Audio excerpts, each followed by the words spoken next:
जैसे आज मुफ्ती सलमान अजहरी मुश्किल में है कोई सुन्नियों की मस्जिद जिस मस्जिद में उस शख्स के लिए हाथ उठा के दुआ न की जा रही हो? क्यों क्यों किस लिए?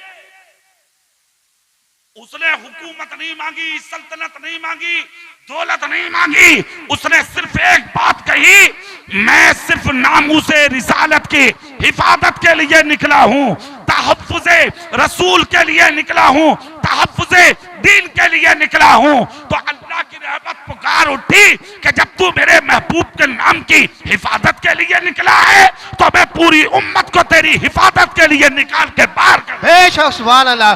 नारे तकबीर, नारे रिसालत, नारे गौसियत, बस लगे आला हजरत हजरत अल्लामा कारी इकबाल मुरादाबादी, नारे हैदरी।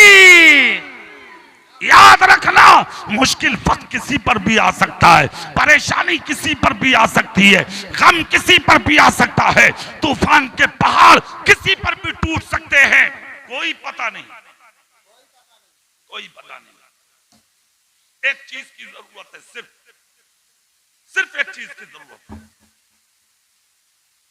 तुम अगर चाहते हो कि तुम्हारी इज्जतें बचें और इस्लाम पर कोई उंगली ना उठाए, तो पहले तुम इस्लाम का एहतराम करने वाले बनो, मस्जिदों में नमाज पढ़ने वाले, मदरसों को आगे बढ़ाने वाले बन जाओ। हाँ, और रहा कुरान का मसला, तो हम तुम क्या बचाएंगे भैया कुरान को? कुरान की हिफाजत का जिम्मा तो खुद रब ने लिया। इन्ना नहनु नज़्ज़लना ज़िक्रा व इन्ना लहू लहाफ़िज़ून, हमने इसे नाजिल किया और इसकी हिफाजत का जिम्मा भी हमारे रहमो करम पर है। जोर से बोलो भाई, जोर से। सुभान अल्लाह के रहमो करम पे है कुरान की हिफाजत का जिम्मा। कुरान को आग में भी डाला लोगों ने, मिट गया क्या? दरिया में भी डाला, मिट गया क्या? हवा में फेंका, मिट गया क्या? पैर रख के लोग खड़े हो गए, मिट गया क्या? ना मिटा है, ना कयामत तक मिटेगा। क्यों? अरे जब दारुल उलूम मसूदिया में हर साल 10, 5 से 6 हाफिज़े कुरान निकलते रहेंगे कारी मोहम्मद उस्मान की सरपरस्ती में और अराकीन कमेटी की मोहब्बतों के ज़ेरे साया, तो फिर किसी की हिम्मत नहीं है जो कुरान को मिटा सके। है कौले मोहम्मद, कौले खुदा, फरमान न बदला जाएगा, बदलेगा ज़माना लाख मगर कुरान न बदला जाएगा। बेशक सुभान अल्लाह, सुभान अल्लाह, जिंदाबाद जिंदाबाद। फिर वही आ जाओ जहां थे, सुभान अल्लाह जोर से। 1 घंटे से ज्यादा हो गया मुझे, और अभी तकरीर शुरू ना हुई है मेरी। जहां मुझे आना है, चलिए डरो मत, हो गई। सुभान अल्लाह, जोर से जोर से। दोनों लोग बैठ जाओ, जहां जगह मिले वहीं बैठ जाओ, अब दुआ होगी। हाँ, दुआ में जरूर शरीक हुआ करो। अद्दुआ मुख्फुल इबादा, दुआ इबादत का मर्ज है। मैं गुनाहगार हूं, पता नहीं इस मिंबर पर कौन मेरे नबी का सच्चा गुलाम बैठा है, पता नहीं किसकी जबान से आमीन निकले, हम जैसे निकम्मों और आप जैसे भी अच्छे लोगों का बेड़ा पार हो जाए। आओ, उस वक्त की ताकत। इमाम अहमद बिन हंबल, कलम हाथ में दिया, कहा लिखो। क्या लिखे? कहा लिखो कुरान मखलूक है। हाँ, सुनिएगा गौर से, कुरान मखलूक है। इमाम अहमद बिन हंबल। अच्छा, एक बात और बता दूं, आज मुसलमान या इस्लाम पर मुश्किल नहीं है, पहले से ही आ रही है। हाँ, और हम और आप तो क्या यार उम्मत है, समझ गए आप? हमारे नबी पे इतनी बड़ी मुश्किल आई, मक्का, मेरे आका को छोड़ना पड़ा, हिजरत फरमाई, अल्लाह का हुक्म आ गया, महबूब चले जाओ मक्के से। तभी यस्रिब की जानिब गए थे, जो नबी के कदमों की बरकत से मदीना बनाया गया। तो ये तो हो रहा है पहले से। यह के बाद दीगरे धीरे धीरे धीरे धीरे फिर मुसलमानों ने हिजरत की, मदीना पहुंच गए। आज तक हिजरत बंद नहीं है, आज भी इजाजत है हिजरत की।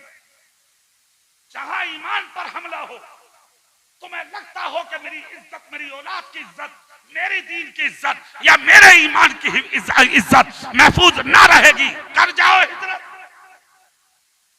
इजाजत है। ईमान, इस्लाम, कुरान बचाने के लिए हिजरत करना, यह हमारे बुजुर्गों का तरीका है, कोई बुराई नहीं है इसमें। जमीनों का मसला आता, बेचिए, कीमत लीजिए, जाइए, वरना तो नबी के गुलामों ने तो उस जमाने में घोड़े छोड़ दिए थे, खजाबे भरे हुए माल से, दौलत से छोड़ दिए, यहां तक कि उनकी गोदों से बच्चे ले लिए थे बच्चे वालों ने। तो मक्के का खून है ये, नबी के गुलामों ने औलादे उनकी गोद में डाल दी, कहा ले लो मगर नबी को नहीं छोड़ेंगे। जोर से बोलो भाई। हाँ, उनकी औरतों को कहा छोड़ो ही नहीं, ये मक्के का खून है, मक्के की औरतें ले लो। फिर पकड़कर रास्ता घेर लिया और घेर घेर कर कहा कैसी मोहब्बत है तुम्हें अपने नबी से, घोड़े छोड़ दिए, माल छोड़ दिए, औलादें छोड़ दी, बेटियां बेटे, क्या औलाद प्यारी नहीं है, बेटियां बीबियां प्यारी नहीं है? नबी के गुलाम बोले प्यारी हैं, मगर नबी ने कहा ला युमिनु अहदुकुम हत्ता अकूना अहब्बा इलैहि मिन वालिदिही व वलदिही वन्नास अजमईन। जोर से पूरी ताकत से बोलो, ये है असल मोहब्बत। तुम में से कोई भी उस वक्त तक मोमिन कामिल नहीं होगा जब तक कि दुनिया की हर चीज से ज्यादा तुम मुझ मोहम्मद से मोहब्बत न करने।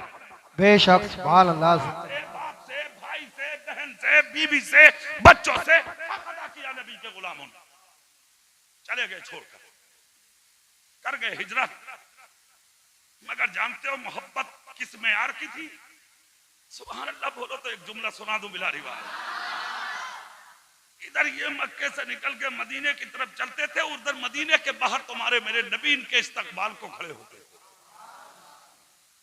और मदीने वालों से दिन निकलते ही नबी कहते थे आज फला इब्ने फला आने वाला है, आज फला इब्ने फला आने वाला है, आज फला इब्ने फला आने वाला है।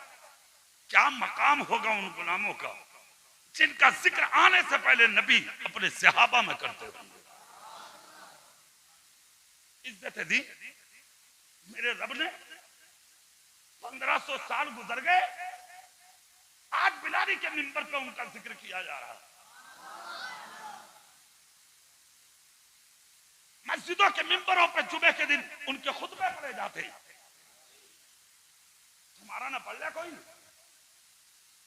तुम्हारा तो अगर कोई नाम भी लेते धोखे से भी निकल जाए अगर इमाम साहब की जबान से जुम्मे के दिन, तो लोग कहें अगला जुम्मा मत पढ़ियो तुम। क्यों? तुमने नाम क्यों लिया इनका? मुखिया का, प्रधान का, नंबरदार का, मास्टर साहब का, कौन होते हो तुम? जानो हमारे गांव में पार्टी बंदी है, आज के बाद लोग बोले अब आज के बाद छोड़ो यार, इमाम साहब का हिसाब करो। भैया ऐसी कौन सी खराबी है जो तेरे नाम ना लेने दे रहे लोग इमाम साहब को? अब सीने के बटन खोल और झांक, फिर झांक, फिर झांक, फिर देख अपने जमीर के पैरों पर, क्यों नहीं लेने दे रही है तेरी कौम तेरा नाम? और वो कैसे लोग थे यार, क्या हर आदमी चाहता कि अबू बकर सिद्दीक का नाम मेरे घर में ले लिया जाए, उमर का नाम, फारूक आजम का नाम, उस्मान गनी का नाम, मौला अली का नाम, अली के बेटे हसन और हुसैन का नाम, हजरत फातिमा का नाम, हजरत जैनब का नाम, हजरत अब्बास का नाम, इब्ने कुलसूम का नाम क्यों चाहते हैं लोग कि ले लिया जाए मेरे घर में? हजरत जाबिर और जुबैर, हजरत अब्दुल्ला और हजरत बिलाल का नाम। उसकी वजह यह है इन्होंने किसी के बाप से प्यार नहीं, मदीने में रसूल पाक से प्यार किया। सुभान अल्लाह, सुभान अल्लाह। तुम्हारी दास्तानें तक न होंगी दास्तानों में, अपने पैरों पर झांक लो, फिर देख लो, फिर देख लो, फिर देख लो। अब भी वक्त है, सुधर जाओ। खुदा ने मौका दिया है तुम्हें, फिर नहीं मिलेगा। कसम खुदा की, फिर नहीं मिलेगा। जिस दिन आंख बंद हो जाएगी मौका नहीं मिलेगा। बहुत रोएगा, बहुत पछताएगा तू, फिर ये मौका नहीं मिलेगा। हुजूर हाफिज मिल्लत से एक शख्स ने आकर कहा, हुजूर क्या कब्र का मंजर देख सकता हूं? बड़ा अखलाक था। अल्लाह आपकी उम्र में बरकत दे। सुभान अल्लाह तो बोलो। ऐसे लोगों की इज्जत किया करो। अल्लाह के रसूल ने फरमाया, यहाँ आलिम का जिक्र नहीं है। ये तो अल्हम्दुलिल्लाह आलिम है, आलिम का भी जिक्र नहीं है। यहाँ नबी ने फरमाया, सफेद दाढ़ी वाला जिसकी रेश सफेद हो, चेहरे पे बाल सफेद हो, उसकी कदर करो, उसकी खिदमत करो, उसकी इज्जत करो। अल्लाह के नबी ने फरमाया, अगर उसने तुम्हारे लिए दुआ कर दी तुम मर जाओगे मगर तुम्हें कोई जलील नहीं कर पाएगा। तो आलिम है, इज्जत क्या करो ऐसे लोगों की। हमारे पास आज है ही नहीं ये चीजें, इज्जत ही नहीं करते। तो हाफिज मिल्लत से पूछा, हाफिज मिल्लत की आंख से आंसू आ गए। हैरत है सवाल करने वाले तुझको, कहां की सोच ली तूने? क्या ये काफी नहीं है जो हमारे नबी कहकर चले गए? क्या ये काफी नहीं है तेरे लिए? कब्र में जाएगा, फिर रूह डाली जाएगी, सवाल किया जाएगा, तू जवाब देगा। क्या ये काफी नहीं है? किसने बताया कि फरिश्ते आएंगे? किसने बताया सवाल किए जाएंगे? किसने बताया कब्र में अगर सवाल का जवाब दिया तो जजा, अगर ना दिया तो सजा? कौन कह के गया तुझसे? और शख्स रोने लगा। हाफिज मिल्लत भी बहुत रोए। हाफिज मिल्लत ने कहा, अल्लाह खैर फरमाए तुम मत कर। इस हिंदुस्तान में दो बुजुर्ग गुजरे हैं ऐसे जो लफ्ज खैर का बहुत इस्तेमाल करते हैं। नंबर 1 पर सरकार मुफ्ती आजम अलैहिर्रहमा, आला हजरत के बेटे, जब किसी के चेहरे पर दाढ़ी नहीं देखते थे ना मुफ्ती आजम, रोते थे, सर पे हाथ रख के कहते थे अल्लाह खैर फरमाए। और दूसरे हुजूर हाफिज मिल्लत, जब किसी को खिलाफ शरा काम करते देखते तो कहते अल्लाह खैर फरमाए। उस शख्स ने जब इतना सुना, हैरत में पड़ा, हाथ जोड़कर उसने माफी मांगी। हुजूर अब कुछ भी पूछने की जरूरत नहीं, आपके ये मेरी हिदायत के लिए 2 जुमले काफी। ऐसा नसीब भी तो हो, ऐसा मुकद्दर भी तो हो जो किसी की 2 बातों पे अमल कर ले। यहां तो हर जुमे को अपने इमामों की तकरीरें सुनते हो और अमल का नाम नहीं। जी चाहता है कि जी तकरीर जल्दी खत्म कर दे, जल्दी खत्म कर दे और मैं जुमा पढ़ के निकल के भागू। तू नहीं भागता है। वो जो तेरा दोस्त है ना, दोस्त तेरा शैतान, वो तेरे उंगली करता, बोले भाग भाग निकल। वो भगाता तुझे, तू थोड़ी भागता। हुज्जतुल इस्लाम इमाम गजाली का एक कौल सुन लो। फरमाते हैं जब मस्जिदों से दिल उकताने लगे, मस्जिदों में घबराहट, दिल ना लगे मस्जिदों में, हुज्जतुल इस्लाम इमाम गजाली कहते हैं तो फिर देख अपने सीने में झांक कर तेरा ईमान भी मुकम्मल है या नहीं। अहले तसव्वुफ ने भी यही कहा, जिन्होंने तसव्वुफ यानी तसव्वुफ को पहचाना, उन सूफिया किराम ने भी यही कहा कि जिस घड़ी मस्जिदों में दिल उकताने लगे तो फिर खतरा है कि उसका ईमान देखा जाए। क्यों नहीं लग रहे दिल मदरसों में? क्यों नहीं लग रहे दिल मस्जिदों में? क्यों भागते हो उठ उठकर? हमने तो जलसों में भी देखा, इधर नबी का जिक्र हो रहा, लोग उठकर 4 उधर से, 5 उधर से, 10 उधर से भाग जाते हैं।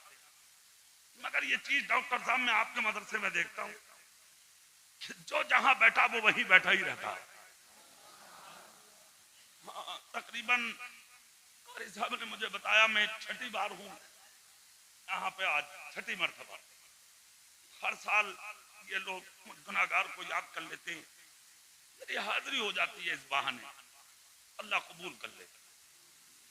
सुभान अल्लाह बोले। मैं अब तकरीर को आखिर कर दूं जल्दी, जोर से बोल के दिखाएं। अपने जिस्म पर, अपने कदमों पर झांको। खुदा ने जो ये मौका दिया ना, जो वक्त दिया ना हमें, ये इम्तिहान की घड़ियां हैं। पता थोड़ी है कब मौत आ जाए, पता थोड़ी है कब जिंदगी की आखिरी सांस हो जाए, पता थोड़ी है जमीन पर किस कदम पर तुम उल्टे गिर जाओ। पता है तुम्हें? जो जिद करके निकलते थे वो रास्तों में मर गए। जिम करके पाउडर पीता हुआ लड़का जवान 28 साल का जमीन पर गिर के मर गया। बॉडी दिखाता दिखाता मर गया। जिसने जिम इसलिए किया था कि मैं अपना जिस्म बनाऊंगा, अपनी बॉडी दुनिया वालों को दिखाऊंगा, लोग देखकर मेरे ऊपर फख्र करेंगे। जिस दिन उसकी जिम की मुकम्मल तारीख हुई, घर ना पहुंच सकर वहीं मर गया। क्या भरोसा है जिंदगानी का, आदमी बुलबुला है पानी का। याद रखना, मौत वो है कि जिसका करे जमाना अफसोस। यूं तो दुनिया में सभी आए हैं मरने के लिए, मरना है ये कंफर्म कंपलसरी फैसला, कोई नहीं है बचने वाला। ऐसे होकर मर जाओ, ऐसे होकर मर जाओ। क्या तुम मर जाओ मगर दुनिया कहती रह जाए कुछ दिन और जिंदा रहता तो दारुल उलूम मसूदिया का लिंटर पड़ जाता। जोर से और दिल से हो सके तो हाथ उठा के कह दो सुभान अल्लाह। ऐसे हो के मरो कि तुम मर जाओ, हर साल जलसों में तुम्हारे तस्करे जिंदे रह जाएं कि जब तक वो जिंदा था हर साल मदरसे में बच्चे हाफिज कुरान हो के निकलते रहते। ये है काम। ये दौड़ी है कि आप बिल्डिंग बना ली, कार खरीद ली, हाँ, 2-4 लोगों को चौराहे पे मान लिया, बॉडीगार्ड साथ में रख लिए, लोग बोले दूर रहियो बहुत बड़ा लुच्चा गुंडा। सुन एक बात सुन, तेरी गुंडागर्दी, तेरा लुच्चापन, तेरी बदमाशी, तेरी अकड़, तेरी ताकत, तू है क्या चीज? तो कुछ भी ना भैया। बड़े बड़े अच्छे फंसे फिर रहे हैं, बड़े बड़े अच्छे, इनकी मूंछों पे चिराग जलते थे, कहानी खत्म हो गई उनकी, खत्म, निपटा दिए सब। तेरी हैसियत क्या है? एक जगह है हैसियत, सिर्फ मूछ मत बना, गुंडा मत बन, लुच्चा मत बन। अरे सफेद शफाफ अच्छे कपड़े भी पहनने मिले ना मिले, फटा हुआ कुर्ता और टूटी हुई लुंगी और टूटी फटी टोपी ओढ़कर मस्जिद में आके 5 वक्त खड़ा हो जा। वो इज्जत जिसके तमंचे में 10-10 दाने निकलते थे तब भी उसके तमंचे की नाल गर्म न होती थी, उसे इज्जत नहीं मिलेगी जो इज्जत खुदा 5 वक्त के नमाजी को अता फरमाए।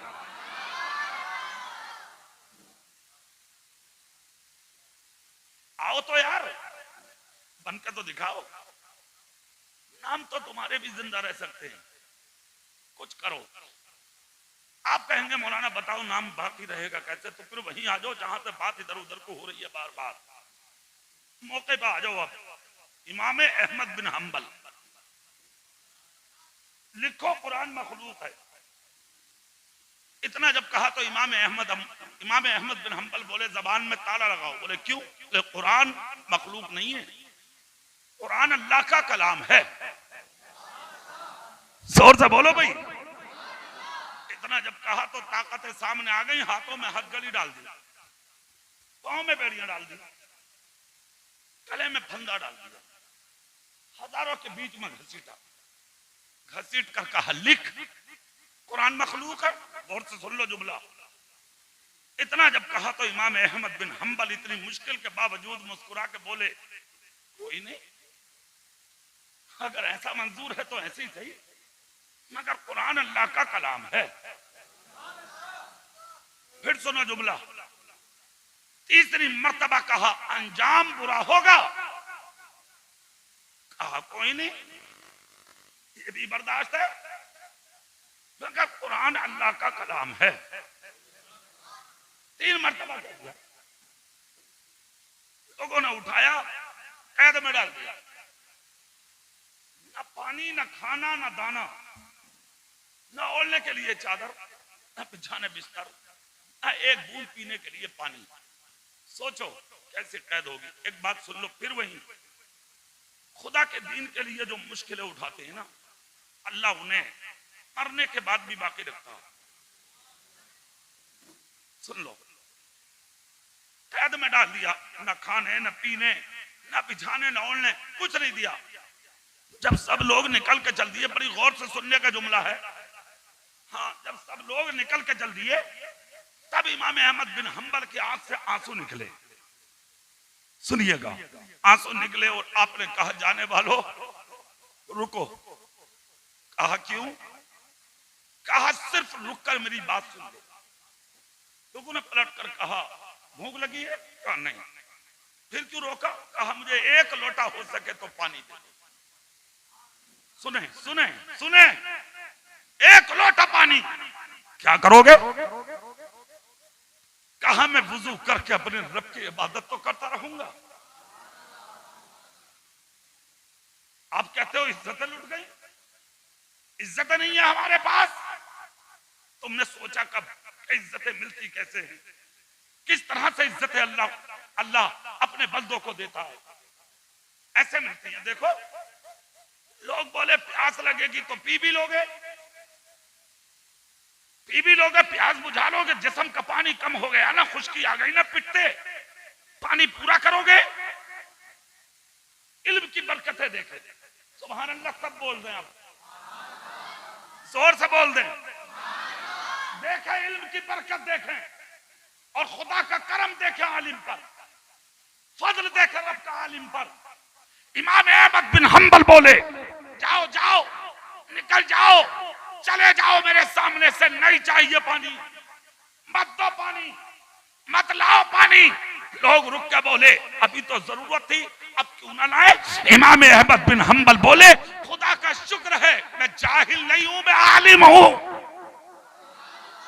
मैं जाहिल नहीं हूं, मैं आलिम हूं, चले जाओ, अब पानी नहीं चाहिए। कहा क्यों? कहा वुजू करना है ना मुझे, कर लूंगा। कहा कैसे? कहा मैं आलिम हूं खुदा के कुरान का, और कुरान में रब ने कहा है, फइल्लम तजिदू माअन फतयम्ममू सईदन तय्यबा, मिट्टी पाक है बल्कि पाक करने वाली है। अगर पानी पे कुदरत ना हो तो मिट्टी से तयम्मुम करके नमाज पढ़ो, अल्लाह उन्हीं सजदों को कबूल फरमा लेता है। मैं मिट्टी से तयम्मुम कर करके खुदा के सजदे अदा करूंगा। जोर से बोलो भाई। इतना सुनना था, कैद में रखा, बंद किया, चले गए। खुदा के करम ने बचाया इन्हें। वक्त आने पर कैद का दरवाजा खोला।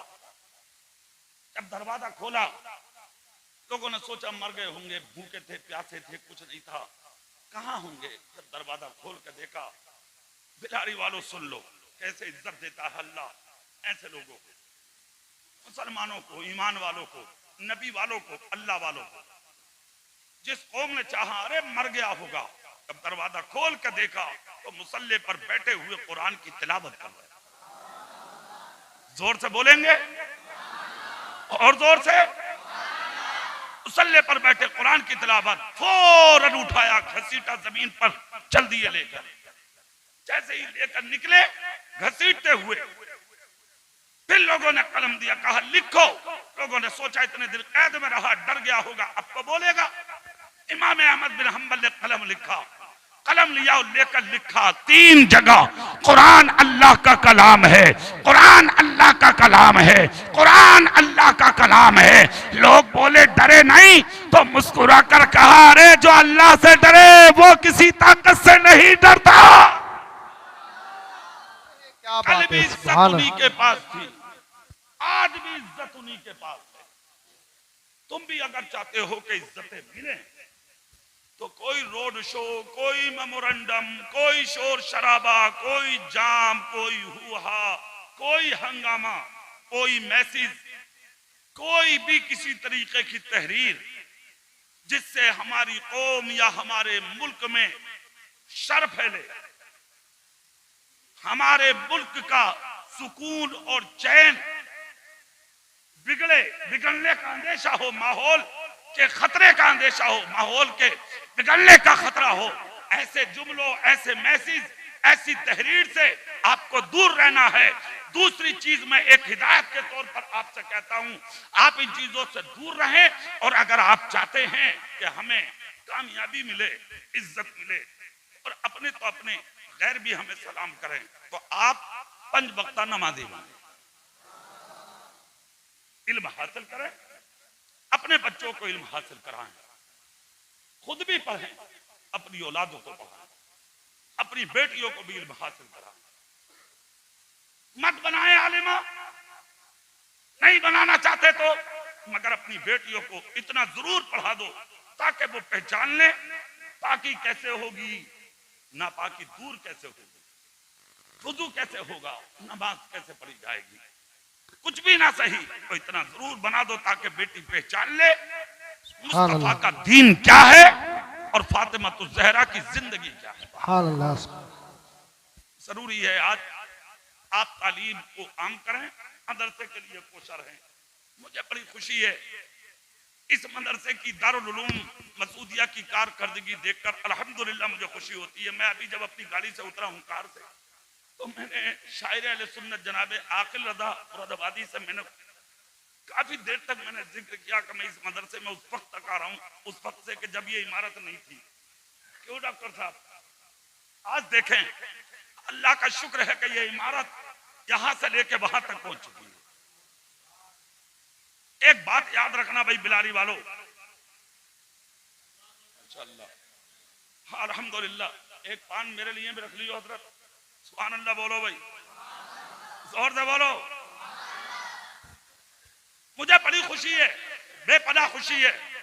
अच्छा एक बात आज मैं तुमसे कहना चाह रहा हूं, मेरा दिल कर रहा कहने के लिए, सुभान अल्लाह बोलो तो मैं बोल दूं। आज जोर से बोल के दिखाओ आप।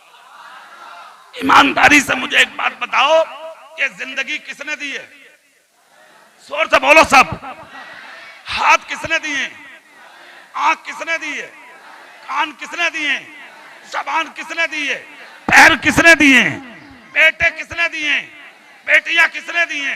अल्लाह चाहता तो बेटा ना देता, अल्लाह चाहता तो लाबलद बना देता, अबतर बना देता। हजार कोशिशों के बावजूद लोगों को औलाद ना मिली, तू भी बे औलाद रह जाता। या अल्लाह चाहे तो तेरा जवान बेटा ले ले या तुझे ही मौत दे दे, रोक लोगे क्या? अरे जोर से बोलो। मगर जब अल्लाह खुश होता है तो जिंदगी बढ़ा भी देता है, अल्लाह खुश होता है तो औलाद में बरकत भी दे देता है। अल्लाह जब खुश होता है तो एक दुकान वाले को 2-2 दुकानें, 1 बीघा जमीन वाले को 2-2 बीघा जमीन, अल्लाह चाहता है तो जो नीचे होते हैं उन्हें उठा के अपने कर्म से ऊंचा बना देता है। दौलत मिल गई, आप चाहते हैं कि मैं तो यूनिवर्सिटी कायम करूं, कॉलेज का कायम करूं,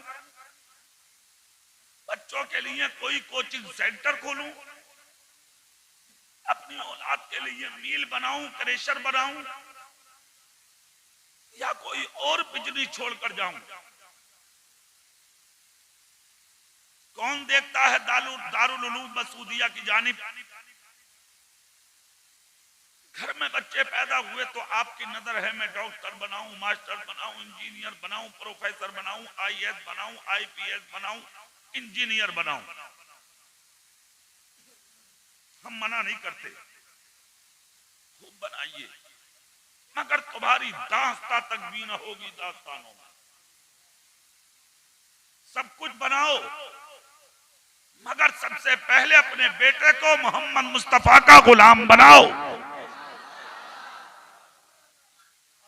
बड़ा बनाइए अपने बेटों को, खूब पढ़ाइए। दौलत खुदा ने दी है तो करोड़ों रुपया खर्च करके अपने बेटे को आईएएस बनाओ, आईपीएस बनाओ, अपने अपने बेटे को बहुत बड़ा इंजीनियर बनाओ, बहुत बड़ा अधिकारी बनाओ।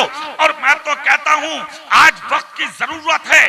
अगर खुदा ने दौलत दी है तो अपने बेटे को बड़ा करके, अपने बेटे को ऊंचा करके, अपने बेटे को पढ़ा लिखा के इतना ऊंचा कर दे, इतना ऊंचा कर दे कि जब किसी गैर का बच्चा अपने कलम के नोक से दारुल उलूम मसूदिया के मीनार को टारगेट करे तो मेरी बिलारी का बच्चा सीना तान के खड़ा हो जाए और अपने कलम की नोक से गिरते हुए मीनारे की हिफाजत कर सके।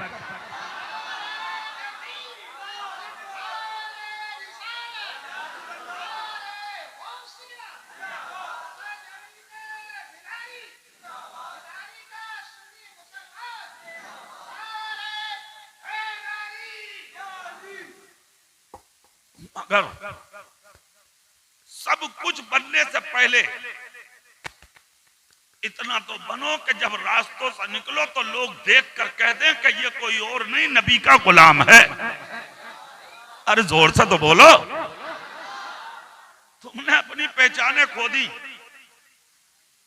पहचान ही नहीं हो रही है।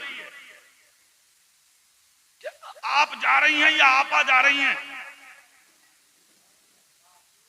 पता ही नहीं लग रहा तुम्हारा। आज कौन है आप? मस्जिद खाली, मदरसे खाली, खानकाहें खाली, और तो और मदरसों के पढ़ाने वाले अकेले दरसगाहों में पूरा दिन बैठे, कोई नाश्ते तक को पूछने वाला नहीं। आज मस्जिदों के इमाम सुबह से शाम तक अकेले तन्हा मस्जिदों के हुजरों में बैठे। आज इमामों से कोई खैरियत पूछने वाला नहीं। नौकर समझ लिया इमामों को, गुलाम समझ लिया इमामों को, अपना नौकर समझ लिया मदरसे के पढ़ाने वालों को।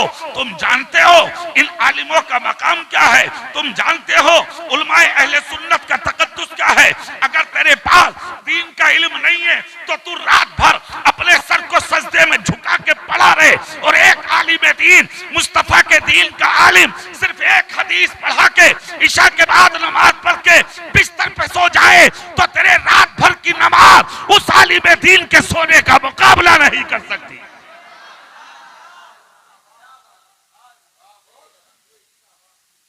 बुला लाने चलते हो। कितने लोगों ने तो आज मुंह फेर लिए सिर्फ इस चीज के लिए, क्या करेंगे बच्चों को पढ़ा के? हाफिज जी बनेगा, कारी साहब बनेगा, मौलाना साहब बनेगा, मस्जिद में इमामत करेगा, मदरसे में पढ़ाएगा। एक गलत फहमी का और इजारा कर दूं आपके सामने, मत करा इमामत फिर भी आलिम बना,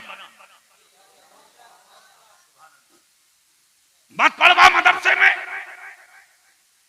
फिर भी बेटे को हाफिज बना। इल्म सीखना फर्ज है, इमाम बनना फर्ज नहीं है। गलत फहमी में है आप। इल्म है सीखना फर्ज। इल्म सीख, इल्म सिखा अपनी औलाद को। आज अखबार पढ़ पढ़ के सर में हाथ मार रहे हो, क्या हो गया मुल्क का, क्या हो गया हमारा, क्या हो गया उनका, क्या हो गया उनका। मैं कहता हूं हाथ पिटाने से काम नहीं चलेगा। ये दौर हथियार उठाने का नहीं है, ये दौर अपने बच्चों को आलिम बनाने का है। और तुम तो वो कौम हो जिसने शुरू से लेकर अब तक कहीं किसी से बदला लेने की नहीं सोची, कभी किसी से बदला नहीं लिया। हम तो वो कौम हैं जब जब बदला लेने का वक्त आया है तो लोग उम्मीद रखते थे अब मुसलमान बदला लेगा, मगर खुदा की कसम हमने बदला नहीं लिया है। बल्कि दुनिया ने देखा, हमने जो दुनिया के अंदर हमें सताने आए थे, मारने आए थे, तलवार उठा के आए थे, खून बहाने आए थे, गर्दन काटने आए थे, हमने उनसे बदले ना लिए बल्कि उन लोगों को हमने बदल के रख दिया। दुनिया देखती रह गई थी। ताइफ के मैदान में जब लोगों ने कहा था आका अगर आप इजाजत दें तो ये लोग लौट कर नहीं जाएंगे, मेरे रसूल ने फरमाया सवाले बंद करो, तुम जिस कौम को मिटाने की बात कर रहे हो मुझे इसी कौम की नस्लों से ईमान की खुशबू आ रही है।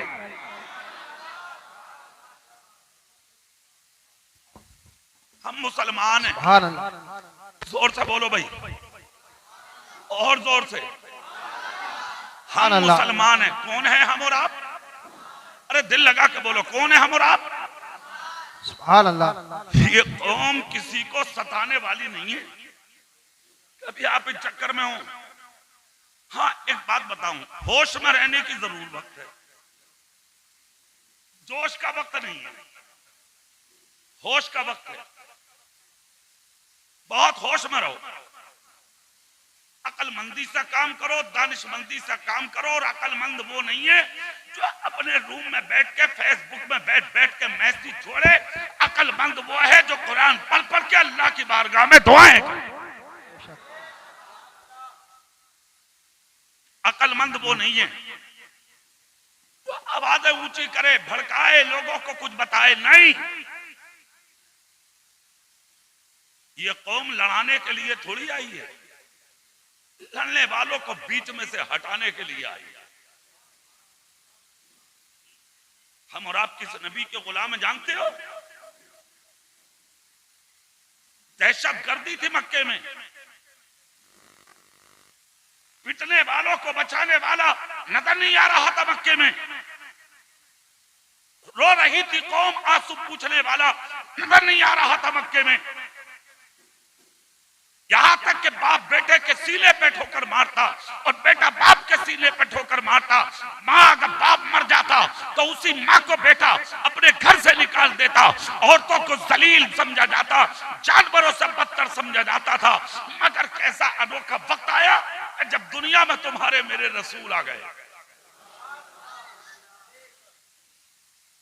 जिन रोने वालों का, पिटने वालों का कोई पुरसान हाल नहीं था, उसी मक्के में वो इनकलाब आया। तारीख गवाह है। एक रास्ते से गुजर के जा रहे हैं आका, एक शख्स है जिसको 3 दिन तक मक्के में ठोकरें मारी गई। मक्के के कच्चे मकान की दीवार से सर लगा के रो रहा था। बदन पे फटा हुआ लिबादा है, दहाड़े मार मार कर रो रहा है। काला कलौटा इंसान है, सुनने वाला दूर तक कोई नहीं। उसी रास्ते से सामने से तुम्हारे मेरे रसूल आ गए। रोता हुआ देखा। आला हजरत ने अक्कासी महसूस की तो लिख कर चले गए थे। उनकी महक ने दिल के गुंचे खिला दिए हैं, जिस राह चल दिए हैं कूचे बसा दिए हैं। जब आ गई है जोशे रहमत पे उनकी आंखें, जलते बुझा दिए हैं, रोते हंसा दिए। बेशक सुभान अल्लाह। आ गए मुस्तफा। रोता हुआ देखा, ये परवाह किए बगैर कि ये हिंदू है या मुसलमान। ये भी चीज सुन लें आप,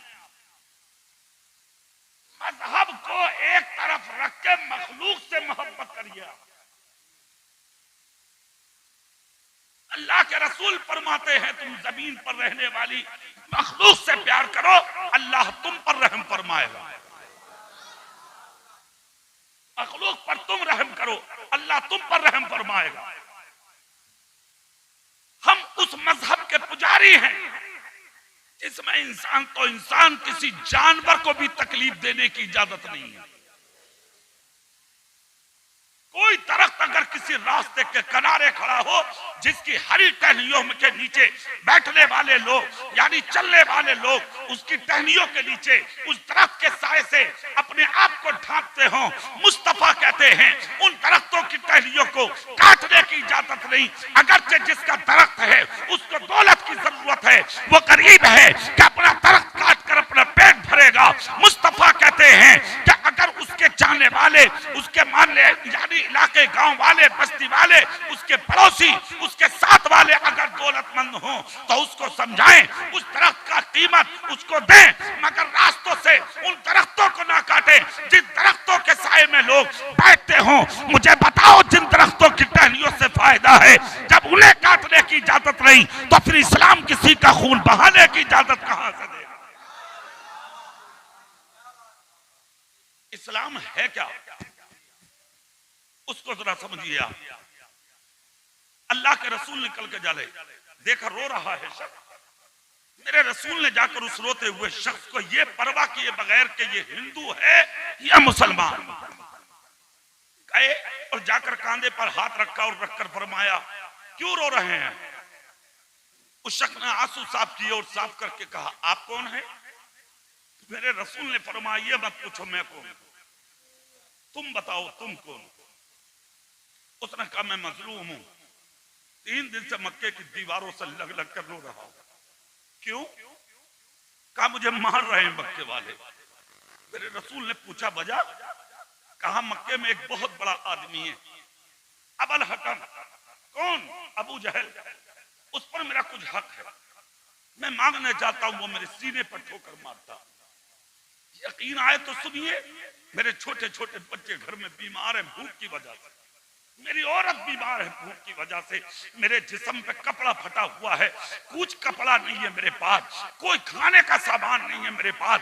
3 दिन से मक्के की दीवार से लगा रो रहा हूं, मगर कैसी बस्ती है ये मक्का, कि इस मक्के में कोई ऐसा नहीं मिला 3 दिन में जो मेरे रोने की वजह पूछ ले। इतना सुनना था। अच्छा, एक बात और सुनने बिलारी वालों, 1500 साल हो गए, बिला वजह थोड़ी नहीं भूली है दुनिया नबी को, बिला वजह थोड़ी याद कर रही है दुनिया नबी को, कोई तो वजह होगी। उनमें से ये वजहें हैं, सुने आप, सुभान अल्लाह बोल सकते हैं? सुनिए आप, अल्लाह के रसूल सल्लल्लाहु अलैहि वसल्लम ने फरमाया, आओ आगे। इतना सुनकर मेरे आका की आंख से आंसू निकल पड़े।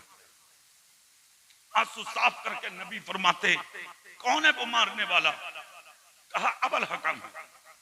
मेरा पैसा है उस पर, मेरा हक नहीं देता, मेरे बच्चे गरीब हैं, बहुत मुश्किल में हूं मैं, क्या आप मेरी मदद कर सकते हैं?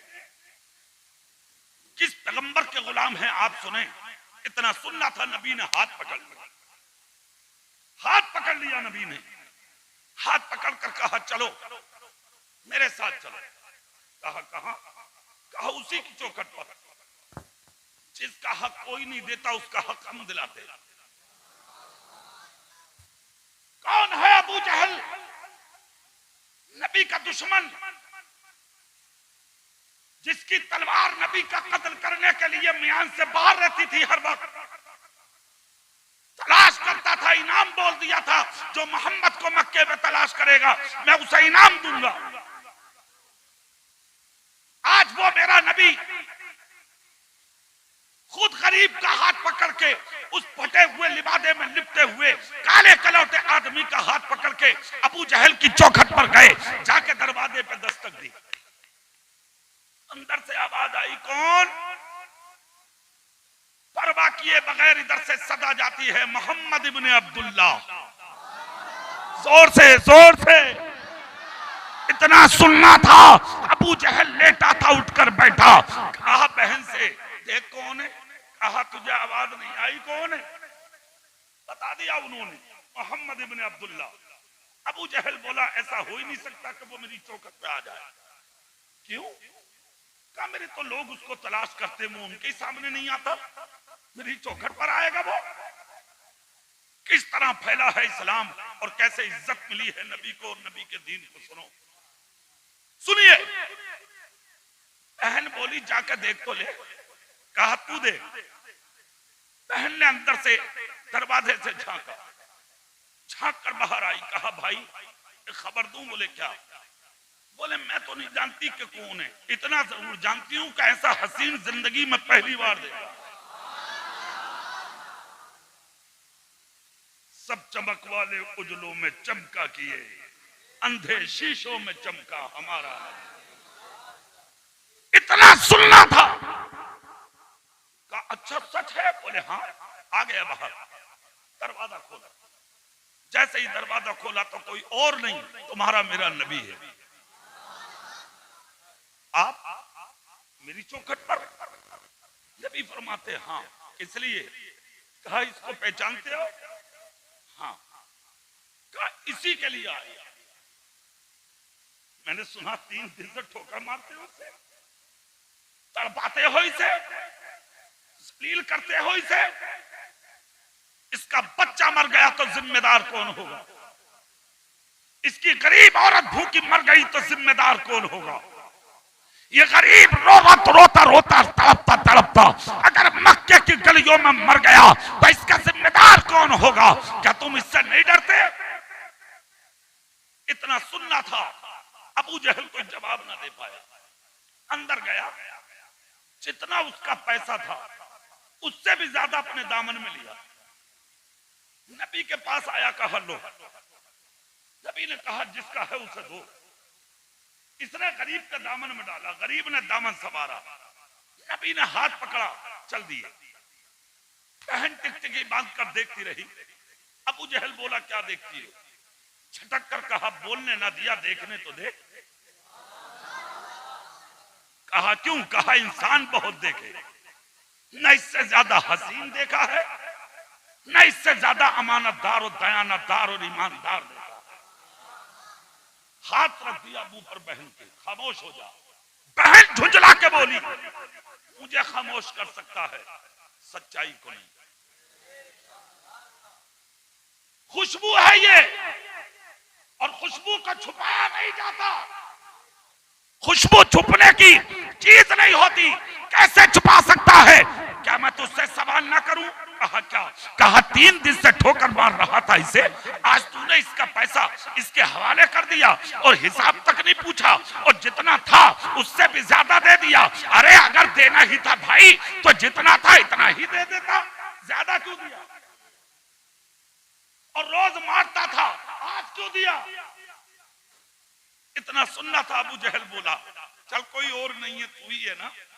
हाँ, बोले सच सुन ले, ज्यादा तो इसलिए दिया कि आज मेरी चौखट पर दुनिया का सबसे अच्छा इंसान आया था। रोज मारता था, आज क्यों दे दिया? अबू जहल बोला, बहन मैंने आज इसलिए दिया, रोज तो मारता था, आज इसलिए दिया कि जिसकी चौखट पर किसी गरीब का हाथ पकड़ के हक दिलाने के लिए मुसलमानों का पैगंबर आ जाए, दुनिया में किसी की हिम्मत नहीं है जो उसका हक मार सके। सुभान अल्लाह। तुम वो कौम हो जो हक मारने नहीं आए, अपने तो अपने दूसरों का भी हक दुनिया में दिलाने आए हो। बेशक सुभान अल्लाह।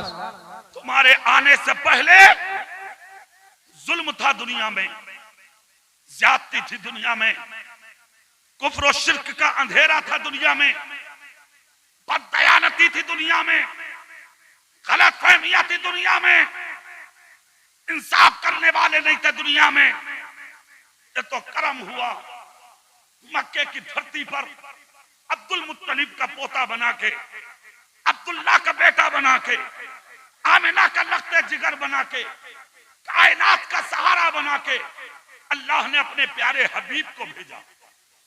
मुस्तफा तशरीफ लाए, जिन्होंने जमीन पर उतरने के बाद इंसाफ की चादर इस कौम को अता फरमाई और पूरी दुनिया को यह बता दिया, ऐ लोगों, अगर अच्छी जिंदगी गुजारना है और कयामत के दिन खुशी के साथ मेरे दामन से वाबस्ता होना है तो तुम किसी का हक मारने नहीं आए, मरे हुए हुकूक को दुनिया में दिलाने आए। सुभान अल्लाह सुभान अल्लाह। एक बात। दूसरी, आज हम जलील क्यों हो रहे हैं, उसकी वजह तलाश की तुमने कभी? तुम तो वो कौम हो जिन्होंने बादशाहत की थी, तुम्हारी टोपियां छिन गई, इज्जतों के अमामे उखाड़ लिए गए, तुम्हारे तकद्दुस के चिराग कुल कर दिए लोगों ने, तुम्हारी इज्जतों को जूते में कुचल डाला लोगों ने। मैं बिलारी के दारुल उलूम मसूदिया के सहन में बैठने वाले सुन्नियों से एक सवाल करूंगा, कभी सीने में टटोल के देखा कि ऐसी कौन सी कमी है जो सब कुछ छिन गया? छिन जाता तब, छिनने के बावजूद भी खैरियत नहीं, सिर्फ छिना ही नहीं, तुम्हारे जीने के हुकूक छीने जा रहे हैं तुमसे। कुछ कहो तो मुजरिम, कुछ बोलो तो मुजरिम, बयानी करो तो मुजरिम, सच्चाई उगल दो तो तुम्हारे खिलाफ मुकदमात, हथकड़ी तैयार है तुम्हारे लिए। हाँ, एक चीज की छूट है अभी तुम सबके लिए, मस्जिदों में जाने से तुम्हें कोई नहीं रोकता, मदरसों में जाने से तुम्हें कोई नहीं रोकता, खानकाहों में जाने से तुम्हें कोई नहीं रोकता, अपने आलिमों के पास बैठकर दीन सीखने से तुम्हें कोई नहीं रोकता, तुम्हारे बच्चों को इल्म दीन सीखने से आज तक किसी ने नहीं रोका। क्यों रुके? क्यों खाली कर दी मस्जिदें? क्यों आज तक दारुल उलूम मसूदिया का लिंटर न पढ़ सका तुमसे? क्यों खानकाहें अकेली पड़ी हैं? क्यों तुम्हारी बस्तियों के ये मुअज्जज उलमाए किराम अकेले बैठे रहते हैं और इनको घेर कर बैठने वाले नसीब नहीं होते? फिर कहते हो मौलाना साहब जो बात थी अब ना रही, जो इज्जत थी अब ना रही, जो तकद्दुस था अब ना रहा। क्यों ना रहा? ये वजह तलाश कर। जब वजह तलाश करोगे तो सिर्फ एक वजह आती है समझ में, तरीके मुस्तफा को छोड़ना है वजह बर्बादी। इसी से कौम दुनिया में हुई इख्तिदार अपनी हमें करनी है शहंशाहे बता की रजा जोई, वो अपने हो गए तो रहमते परवरदिगार। बेशक सुभान अल्लाह। नारे तकबीर, नारे रिसालत, या थोड़ी से हल्के बोलो, नारे तकबीर, नारे रिसालत। हजारों सुन्नतों का कत्ल सुबह से शाम तक करते हो और फिर इज्जत की बात करते हो। पांचों नमाजें कज़ा कर देते हो फिर इज्जत की बात करते हो। 8-8 दिन तक तुम्हारे घरों में कुरान खोल कर नहीं देखा जाता फिर इज्जत की बात करते हो। 4 बेटों में से एक को भी तो हाफिज नहीं बना पाया फिर इज्जत की बात करते हो। तेरी मां भीख मांग मांग के पेट भर रही है, इज्जत की बात करता है तू। तेरे बाप को 5 रुपए की दवाई नहीं मिलती, इज्जत की बात करता है तू।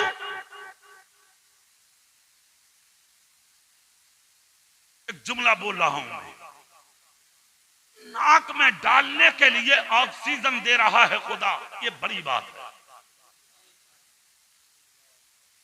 तू इसके भी लायक नहीं, इसके भी लायक नहीं। 3 महीने के लिए रुक गई थी, थोड़ी सी कमी आई थी। मुरादाबाद के सारे हॉस्पिटलों के गैस पी गए नाक के जरिए, तुम सिलेंडर कम पड़ गए, पी गए। एक आदमी 5-5 सिलेंडर पी गया, पूर्ण पड़ी थी। 2-2 लाख रुपये दे गए, 5-5 लाख रुपये दे के भी तुम्हारी जाने न बची। पानी ना मिले तुम्हें हॉस्पिटलों में, दवाइयां ना मिली, खुराक ना मिली, तुम्हारी बीवियों की आगोश ना मिली ताकि उसकी गोद में सर रख कर तुम मर जाता। मिला कोई? तड़प तड़प के पैर पिट पिटा के हॉस्पिटलों में जमीन पर फर्श पर मर गए थे। तेरी लाश को उठाने वाले ना मिले, गुस्ल देने वाले ना मिले, कफन देने वाले ना मिले, तेरा जनाजा उठाने वाले ना मिले, कब्र में उतारने वाले ना मिले, जनाजा पढ़ने वाले ना मिले, कब्र खोद के दफन करने वाले ना मिले, हाथ उठा के फातिहा पढ़ने वाले ना मिले। नदियों में लाशें तैरती जा रही हैं, पेट फूट गए पानी भर भर के, निकालने वाले ना मिले। इलाके की पोस्टमार्टम मर्चरी में पुलिस ने केरोसिन छिड़क छिड़क के तुम्हें जला डाला, तुम्हारा हिसाब लेने वाले ना मिले। किस चीज पर घमंड है भाई? किस चीज पर तकब्बुर है भाई? किस चीज पर इतरा रहे हो तुम? 5 लाख 2 लाख रुपया का गैस ऑक्सीजन पी के आ गए। चेकअप के बाद डॉक्टर बोला ऑक्सीजन की कमी है। किस चीज का नाम है ऑक्सीजन?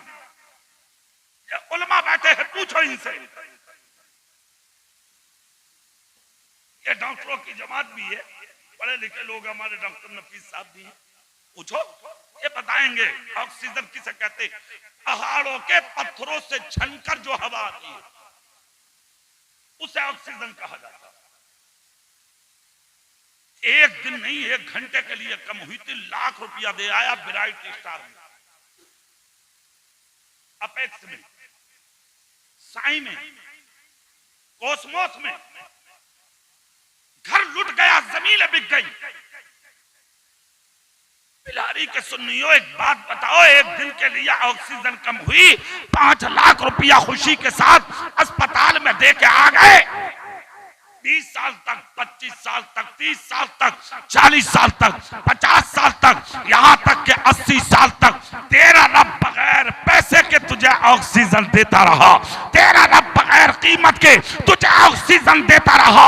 सर झुकाने की तौफीक ना हुई, नाक टेकने की तौफीक ना हुई, आंखें झुकाने की तौफीक ना हुई, पानी से वुजू करके उस रब की इबादत करने की तौफीक ना हुई जिसने फ्री में 80 साल तक ऑक्सीजन दिया। हाथ में ताकत अल्लाह ने दी है, आंख में ताकत अल्लाह ने दी है, कान में ताकत अल्लाह ने दी है, जबान में ताकत अल्लाह ने दी है, सीने में ताकत अल्लाह ने दी है, पैरों में जसारत अल्लाह ने दी है। जिसने हिम्मत तार बनाया है वो तुझे सलीलो ख्वार भी बना सकता है। जिसने खड़ा किया है वो तुझे गिरा भी सकता है। अपनी जिंदगी पे घमंड मत करो, अगर इतराना भी है तो अपने बाप पर नहीं, मुस्तफा की जात पर इतराना। सुभान अल्लाह। नारे तकबीर, नारे रिसालत, मसलके आला हजरत हजरत अल्लामा कारी इकबाल मुरादाबादी उलमा अहले सुन्नत। सुनो, सब कुछ लूट गया, खाली हो गए आज हम और आप, कुछ भी नहीं है हमारे पास। ईमानदारी से बोलो, कुछ है तुम्हारे पास? अरे बोलो जोर से।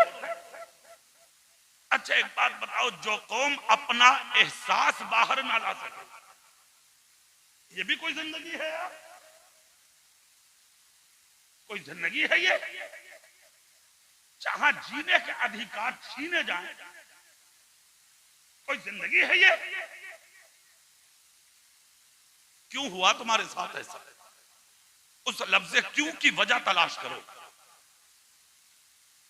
जब हम दाखिल हुए इस फहरिस्त में तो एक ही चीज मिलती है हमें। हमारे नबी ने कहा था, जब तक तुम मेरे और मेरों के तरीके पर रहोगे तुम्हें कोई जलील नहीं करेगा, और जिस दिन तुम मेरे और मेरों के रास्तों से हट जाओगे तुम्हारे ऊपर जालिम बादशाह मुसल्लत किए जाएंगे। अब डरते क्यों हो? तुम्हारा ही तो किया धरा है भाई, तुम्हारा ही तो काम है, सब कुछ तुम्हारा ही तो है, क्यों हुआ सब? अब कुरान से पूछो, कुरान को बताओ। कुरान कहता है, मा असाबकुम मिन मुसीबतिन फबिमा कसबत अयदीकुम व याफू अन कसीर।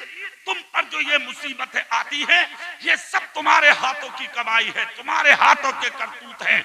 याफू अन कसीर, वो तो अल्लाह तुम्हारी बहुत सी खताएं माफ कर देता है, वरना तुम इस लायक नहीं थे तुम्हें जमीन पर जीने का हक दिया जाए।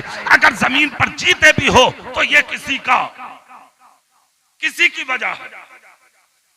आप कहोगे वो वजह किसकी है? सुभान अल्लाह बोले तो मैं वो वजह भी सुना दूं, है ना? जोर से बोलेंगे आप? एक रास्ते में एक शख्स बैठा है,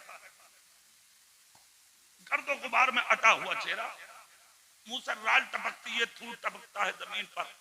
लोग देखते हैं, घिन करते हैं, चले जाते हैं। हुजूर गौसे पाक का भी गुजर हो गया।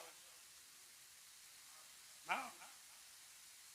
आपने देखा, मुस्कुराए, उसका चेहरा साफ कराया, गर्दो गुबार हटवाई, उसे खूबसूरत चादर उड़ाई, अच्छे तरीके से उसको ठीक करके बैठवाया। लोगों ने कहा, हुजूर ये कौन है? हुजूर गौसे पाक का जुमला सुनिए, कहा, कभी कभी अल्लाह ऐसों की बरकत से तुम्हारे इलाकों को मुश्किलों से बचा लेता है। किसी की गरीबी देखकर, किसी की परेशानी देखकर, किसी का टूटा हुआ मकान देखकर, किसी को गुर्बत में देखकर, किसी के छोटे छोटे लुक़्मे देखकर, गुर्बत का खाना देखकर, उसकी गरीबी की जिंदगी देखकर उस पर तमस्कुर मत कर। अल्लाह ने बादशाहों को भिखारी बना डाला, ताजवरों को जमीन पर गिरा कर रख दिया। ये तो अल्लाह के फैसले हैं। हुकूमत वो बांटता है, जिल्लत भी वही बांटता है। तुम कौन होते हो फैसला करने वाले? तुम कौन होते हो कुछ सोचने वाले? क्या है तुम्हारे हाथ में? कुछ भी नहीं। ना कुछ कर सकते हो आप, ना कुछ सोच सकते हो आप। एक ही रास्ता है हमारे पास, हम जाहिर में भी मुसलमान बने, बातिन में भी मुसलमान बने। और जिस दिन हम जाहिर और बातिन दोनों को खूबसूरत बना लेंगे, दुनिया देखती रह जाएगी। हमारे आपके लिए अल्लाह की तरफ से मदद उतर जाएगी। हाँ, पिटते रहोगे तुम, दुश्वारियां उठाते रहोगे तुम, जलील और रुस्वा होते रहोगे तुम, कोई पुरसाने हाल नहीं होगा आपका। अगर आज भी कहीं से मदद आ सकती है तो वो दर किसी और का नहीं, तुम्हारे रसूल का है। जोर से बोलो भाई, दिल से बोलो, दिल से बोलो। वो दर किसी और का नहीं, तुम्हारे रसूल का है। आप किसी भी औरात पर पढ़े, मुताले की मेज पर जाएं, आपको कोई कोना, कोई दकीका ऐसा ना मिलेगा जहां अल्लाह ने अपने हबीब और हबीब के गुलामों को इज्जत ना अता फरमाई हो। एक जगह दिखाइए आप मुझे जहां कौम को इज्जत ना मिली हो।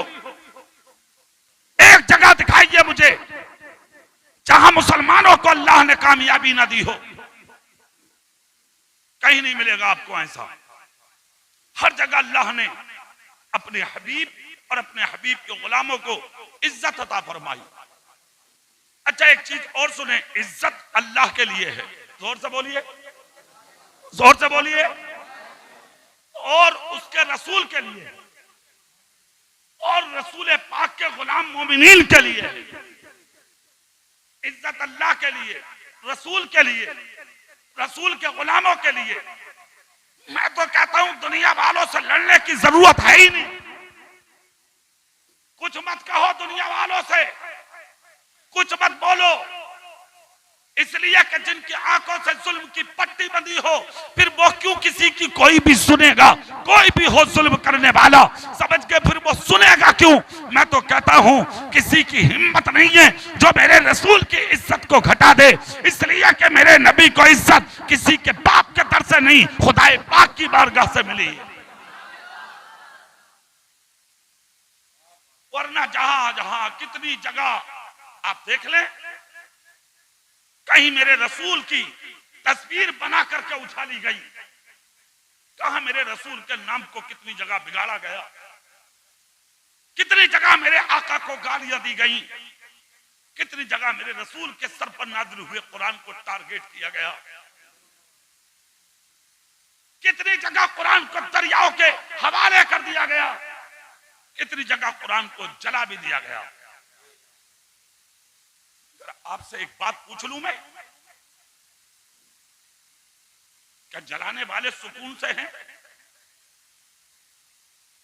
क्या कुरान के खिलाफ उठने वाले सुकून से हैं? नहीं है।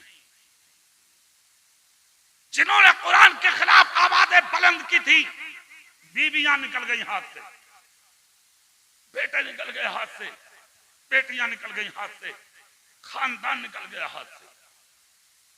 इससे बढ़कर और क्या होगा कि सगा भाई ये कहकर चला गया जो नबी का नहीं, वो हमारा क्या होगा? ना खुदा ही मिला ना विसाले सनम, ना इधर के रहे ना उधर के रहे। क्या सोचकर निकले थे और क्या हुआ? सुन लो, कुरान मिटने वाली किताब नहीं है, जोर से बोलो, जोर से बोलो। कुरान अल्लाह का कलाम है, अल्लाह का, और ये मिटने वाला नहीं है। अगर कुरान मिटता तो एक मर्तबा ऐसा तूफान जमीन पर आया था कि जब दौर इमाम अहमद बिन हंबल का था तो बहुत बड़ी ताकत का नाम था उस जमाने का बादशाह, जिसने हाथ में कलम लेकर के, कागज लेकर के इमाम अहमद बिन हंबल से कहा था, लिखो कुरान मखलूक है, और मखलूक मिट जाती है, खत्म हो जाती है, लिख दो।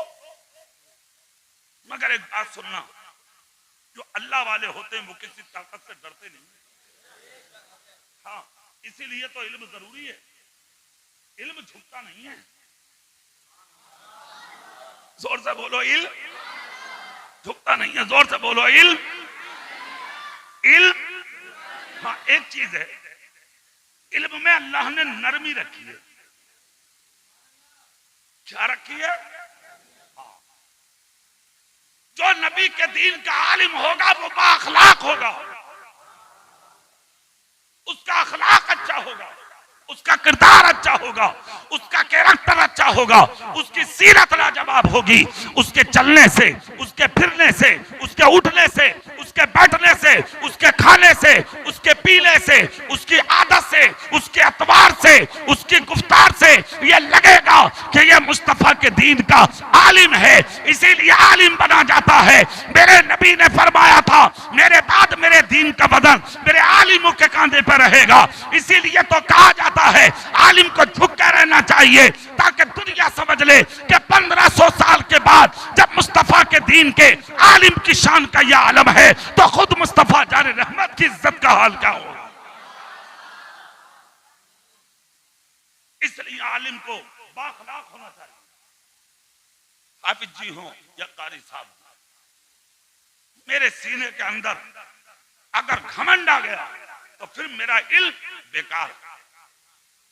सुन लो, बहुत बड़ा मौलाना था इब्लीस भी, इसे भूला ना करें कभी भी।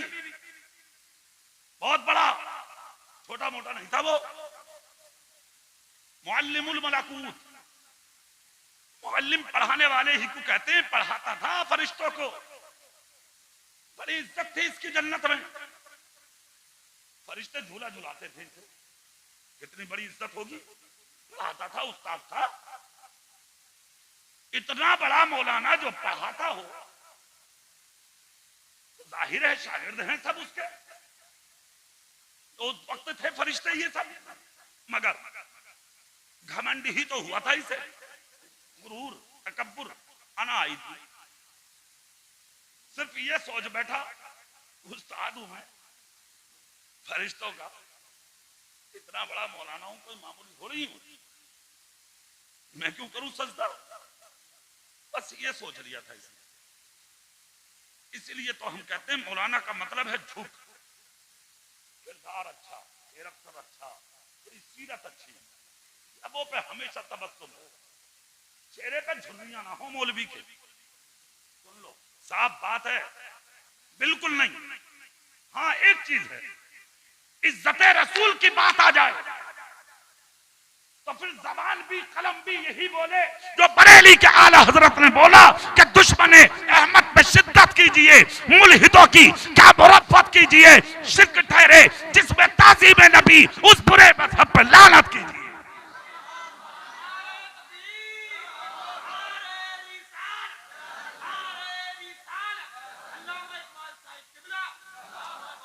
वरना फिर आलिम की पहचान चेहरे पे मुस्कुराहट,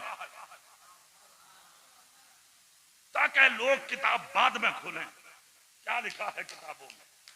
तेरा चेहरा देखकर लोग कह उठे अपने बेटे को मैं भी आलिम बनाऊंगा, ताकि उसका चेहरा भी इसी चांद की तरह चमकता रहे। यह है आलिम का मतलब। कितना बड़ा मौलाना था, जन्नत से निकाल दिया गया, ताने दरगाह जा, अबा वस्तकबरा वकाना मिनल काफिरीन, काफिर बना दिया गया, जलील, रुस्वा, बदनाम, निकाल दिया गया। हजरत आदम को निकाला नहीं गया,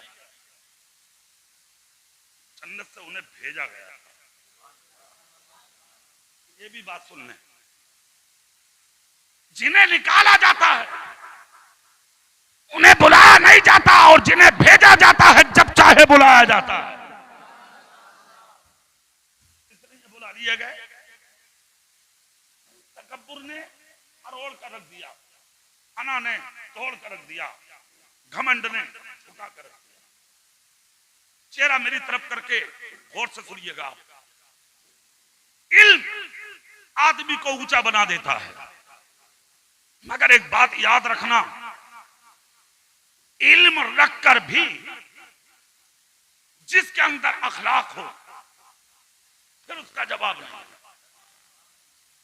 हाँ, हजरत इमाम आदम अबू हनीफा तक किसी ने आकर कहा, हुजूर आपका इल्म बहुत आला है, और इसमें कोई शक नहीं है, कोई शक थोड़ी है इसमें।